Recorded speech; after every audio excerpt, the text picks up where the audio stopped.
अयोध्या जा रहे हैं कि नहीं? राम मंदिर जा रहे हैं कि नहीं उद्घाटन में? नहीं, हम तो कृष्ण भगवान के भक्त हैं ना। हम तो कृष्ण भगवान के भक्त हैं सर। थोड़ा सा हम तो वृंदावन जाते हैं। लोहा वाला सर ऐसे नहीं आप। हम तो भगवान श्री कृष्ण के भक्त हैं। बोले हम भगवान कृष्ण के भक्त हैं। बीजेपी वाले सबको निमंत्रण दे रहे हैं राम मंदिर। बीजेपी वाले सब लोग को निमंत्रण दे रहे हैं सर। क्या आप भी जाएंगे क्या राम मंदिर पर? ना, हम तो वृंदावन जाते हैं। हम वृंदावन जाते हैं कृष्ण। अब इनको कौन नहीं पहचानता। ये हैं हाथ में सोने का चम्मच लेकर पैदा हुए हमारे बिहार के एक बहुत ही चर्चित व्यक्ति तेज प्रताप यादव जी, यानी कि इनको आप तेजू भैया भी कह सकते हैं। जी हाँ, ये लोग हाथ में सोने का चम्मच लेकर पैदा हुए थे, इसलिए इनके पास इतनी जानकारी है, ये इतने जानकार हैं, इनके पास इतने ज्ञान का भंडार है कि आप इनसे हमेशा ज्ञान ले सकते हैं, चाहे वो राजनीति के बारे में हो, चाहे वो धर्म के बारे में हो, चाहे वो किताबी ज्ञान हो। आप कभी भी इनसे ज्ञान ले सकते हैं, क्योंकि ये सोने का चम्मच लेकर पैदा हुए थे। इनको हक है कि ये जो बोल देंगे वही सही माना जाएगा, वही सत्य माना जाएगा। अभी कुछ दिन पहले इनसे एक पत्रकार ने पूछा था, क्या आप राम मंदिर के उद्घाटन में जा रहे हैं? तो इनका एक टूक जवाब था कि नहीं, मैं नहीं जा रहा हूं, मैं राम का भक्त नहीं हूं, मैं श्री कृष्ण का भक्त हूं। चलिए मान लेते हैं आप राम के भक्त नहीं है, श्री कृष्ण के भक्त हैं। आपको सबसे पहले ये जानना चाहिए था कि राम और श्री कृष्ण का रूप अलग अलग नहीं है, वो एक ही रूप है। लेकिन छोड़िए, इनका ज्ञान है, ये जो बोलेंगे वही सत्य होगा, हम लोग जो बोलेंगे वो सत्य नहीं होगा। अब ये एक जगह आप देख रहे होंगे कि ये अपना भाषण दे रहे हैं, और उस भाषण में ये यह बोल रहे हैं महाशय जी कि राम इनके सपने में आए थे, और सपने में आकर ये बोले हैं कि जहां राम मंदिर का उद्घाटन हो रहा है, राम वहां पर अपने उद्घाटन में नहीं जाएंगे। तो रात दिन चल रहा है हिंदू मुस्लिम हिंदू मुस्लिम हिंदू मुस्लिम हिंदू मुस्लिम।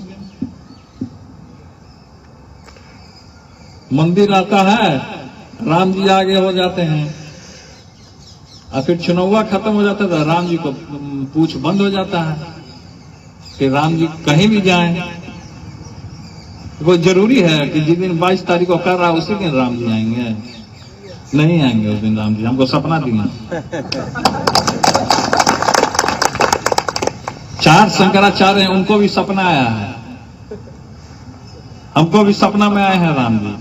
हमको तो सपना में आके राम जी खुद बोले हैं ये सब ढोंग कर रहा है, हम उस दिन आए भी नहीं करेंगे। अब आप सोच सकते हैं कि राम उन्हीं लोगों के सपने में जा रहे हैं जो राम को मानते ही नहीं है, जो इतने दिन से राम के लिए लड़ रहे हैं। कितने राम सेवक जो हैं वह अपना प्राण न्यौछावर कर दिए इस मंदिर के लिए, जो कार सेवक हैं वो अपना प्राण न्यौछावर कर दिए। उनके सपनों में राम नहीं आए थे, राम उनके सपने में आ रहे हैं जो राम का विरोध कर रहे हैं और बोल रहे हैं कि मैं राम को जानता ही नहीं हूं, मैं तो श्री कृष्ण का भक्त हूं। और ये ऐसे भक्त हैं कि जो मथुरा में जो अभी चल रहा है विवाद, जो भी शाही ईदगाह है और रामकृष्ण का मंदिर है, उसके बारे में भी ये एक शब्द नहीं बोलेंगे। अगर आप कृष्ण के इतने ही भक्त हैं तो विवाद चल रहा है मथुरा में, जो 16 एकड़ जमीन है उसमें 13.5 एकड़ जमीन जो है वह श्री कृष्ण भगवान का है, और 2.5 एकड़ जो है वह शाही ईदगाह का है। आप उसके बारे में क्यों नहीं कुछ बोलते हैं? उसके बारे में आप आवाज क्यों नहीं उठाते हैं कि आपका कृष्ण का जगह जो है वो कृष्ण को मिल जाए? तो नहीं, ये लोग नहीं करेंगे। ये ना राम के बारे में बोलेंगे, ना कृष्ण के बारे में बोलेंगे। ये जब भी आकर माइक पर बोलेंगे तो सनातन धर्म के खिलाफ बोलेंगे, क्योंकि इनको एक वर्ग को जो है खुश करना है, एक विशेष धर्म को खुश करना है। ये तो जानते ही हैं कि ये जिस जाति से बिलोंग करते हैं उस जाति का वोट इनको मिल ही जाएगा, चाहे सनातन धर्म को ये गाली दे, चाहे कुछ भी करें। तो ये एक विशेष धर्म के लोगों को जो है उनको खुश करने के लिए आप हर जगह देख सकते हैं कि टोपी लगाकर, लॉकेट लगाकर या फिर पगड़ी बांधकर ये आपको हर जगह नजर आएंगे। लेकिन अगर इनसे कह दिया जाए कि ये भगवा पहनकर कहीं जाएं और अपना भाषण दे दें तो इनसे नहीं होगा। जब भी अपना मुंह खोलेंगे ऐसे समारोहों में तो सनातन धर्म के खिलाफ ही खोलेंगे। अब मैं एक इन लोगों से बात कहना चाहूंगा कि बहुत हो गई राजनीति आप लोगों की। एक बार आप लोग कम से कम यही मौका है, राम मंदिर जो बन रहा है, जो राम लला हमारे आ रहे हैं अपने घर में लौटकर, इसका एक बार आप लोग दिल खोलकर समर्थन कर दीजिए। हम भी आपके समर्थन में खड़े रहेंगे। अरे राम का खिलाफत करके आप कहां जाइएगा? आपको यही रहना है भारत में ही, और भारत सनातनियों का जो है वह घर है। हम अपने धर्म, अपनी सभ्यता, अपने संस्कृति से कभी भी कंप्रोमाइज नहीं करेंगे। तो आपसे भी जो भी राजनेता हैं, जो भी रामलला के मंदिर का विरोध कर रहे हैं, उनसे आग्रह है कि एक बार कम से कम खुले दिल से आइए और सपोर्ट कीजिए राम मंदिर का, और देखिए कि आपका जनता कितने अच्छे स्वागत करती है। और ये भी बात है कि हम लोग वाच कर रहे हैं, जो भी हम जनता है वो वाच कर रहे हैं कि कौन हमारे धर्म के खिलाफ बात कर रहा है। आप मोदी के खिलाफ बात कीजिए, हमें उससे कोई मतलब नहीं है। मोदी गलत काम करेंगे, उनको सरकार से हटना चाहिए। नए मंत्री आए, देश का हमारा जो भी विकास हो, हम यह चाहते हैं। जो भी नए प्रधानमंत्री बनाइए वो आए और देश का हमारा विकास करें, हम यही चाहते हैं। लेकिन एक व्यक्ति विशेष का आप लोग विरोध करते करते पूरे सनातन धर्म का विरोध करने लगेंगे तो ये हम लोगों से बर्दाश्त नहीं होगा। कम से कम अपनी सभ्यता, अपनी संस्कृति, अपना धर्म को बचाए रखें। आप लोगों से हमारी यही आग्रह है। भले ही आप कृष्ण को ही मानते हो, जाइए लड़िए कृष्ण के लिए, उनका जो जगह है उनको दिलवाइए। लेकिन नहीं, आप ऐसा नहीं करेंगे। आप बस आइएगा सोशल मीडिया पर और राम के खिलाफ बोलकर चले जाइएगा। आप समझिएगा कि चलो एक विशेष धर्म के लोग जो हैं वो आपके फेवर में हो गए हैं। लेकिन याद रखिएगा कि आप और देशों का उदाहरण उठाकर देख लीजिए कि जो विशेष धर्म के लोग होते हैं वह यह पूछ कर नहीं उनका नाश करते हैं कि आप हमारे फेवर में बात करते हैं कि नहीं।